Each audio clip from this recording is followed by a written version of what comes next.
misalnya ada sebuah mediasi di kolam renang, ada ada kondisi sperma tertentu yang sangat kuat, walaupun tidak terjadi penetrasi, tapi ada orang terangsang gitu ya dengan kondisi itu mengeluarkan sperma, kan kita nggak ngerti di kolam renang.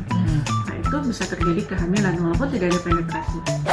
Halo Smart People, balik lagi di channel Taupedia. Beberapa hari yang lalu, Komisioner KPAI bernama Siti Hikmawati mengingatkan kaum perempuan untuk berhati-hati saat berada di kolam renang. Dia mengatakan kalau wanita berenang bersama laki-laki bisa saja menyebabkan kehamilan. Pernyataannya tentu menjadi viral dan bahkan mendapat banyak kritikan. Mungkin di antara kalian ada yang bingung, apakah benar hanya dengan berenang bisa menyebabkan kehamilan meski tidak berhubungan badan? Penasaran kan guys? Nah, langsung aja. Berikut ini adalah penjelasan apakah berenang bisa menyebabkan kehamilan versi Taupedia. Tahu banyak, banyak tahu.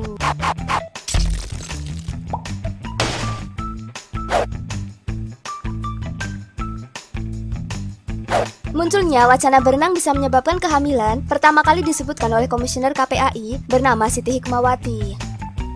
Menurutnya nih guys, kehamilan dari kolam renang merupakan contoh kehamilan secara tidak langsung karena tidak bersentuhan secara fisik. Dia juga menjelaskan kalau kehamilan yang disebabkan saat berenang bisa saja terjadi, apalagi jika seorang wanita dalam keadaan subur. Selama seseorang perempuan sudah mampu memproduksi sel telur dan laki-laki memproduksi sel sperma dan keduanya bisa bertemu baik langsung ataupun tidak langsung, maka bisa terjadi sebuah kehamilan. Pertemuan yang tidak langsung misalnya apa? Misalnya ada sebuah mediasi di kolam renang, ada kondisi sperma tertentu yang sangat kuat, walaupun tidak terjadi penetrasi, tapi ada orang terangsang gitu ya dengan kondisi itu mengeluarkan sperma, kan kita nggak ngerti di kolam renang. Nah, itu bisa terjadi kehamilan walaupun tidak ada penetrasi karena posisi spermanya sedemikian kuat gitu. Kemudian kondisi si ibu juga sedang dalam proses masa subur misalnya, terjadi kehamilan walaupun tidak terjadi apa-apa. Karena pernyataannya itulah, Siti mendapatkan banyak kritikan dan sindiran dari masyarakat loh guys.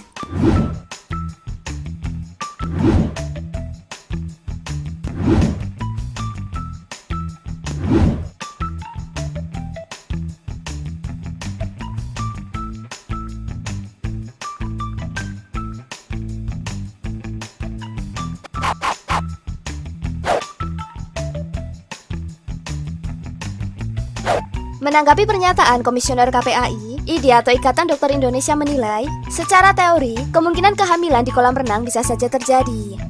Tapi kemungkinan ini sangatlah kecil. Dan menurut Biro Hukum Pembinaan dan Pembelaan Anggota IDI, Dr. HM Nazar mengatakan, kalau kondisi air renang bisa merusak sperma. Medianya sarananya, dalam kolam renang yang seperti itu, yang jauh berbeda dengan suasana di dalam organ reproduktif wanita, kalau sederhananya pH-nya saja, tingkat keasamannya itu berbeda. Kolam renang sendiri bukan larutan atau cairan cairan yang sama dengan di dalam organ reproduktif wanita.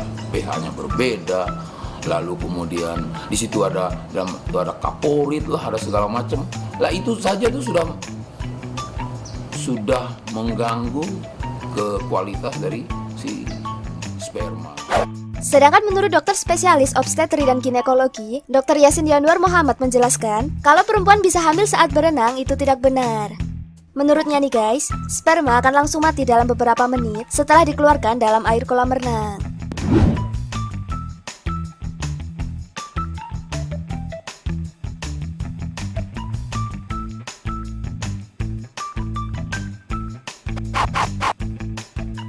Intinya nih guys, walaupun kehamilan saat berenang bisa saja terjadi, tapi kemungkinan ini sangatlah kecil. Kenapa? Karena sperma yang dikeluarkan saat pria berenang tidak bisa berjalan mencari alat kelamin wanita dan menembus pakaian renang, apalagi sampai masuk ke rahim dan membuahi telur hingga terjadi kehamilan.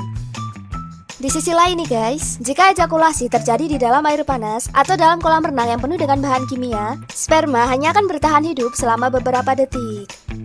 Makanya, kemungkinan kehamilan pun sangat rendah. Nah, kalau menurut kalian, apakah kalian setuju dengan pendapat Komisioner KPAI? Jangan lupa ya untuk komen di bawah. Dan untuk melihat video terupdate dan menarik lainnya, jangan lupa juga untuk like, komen, dan subscribe channel Taupedia. Tahu banyak, banyak tahu.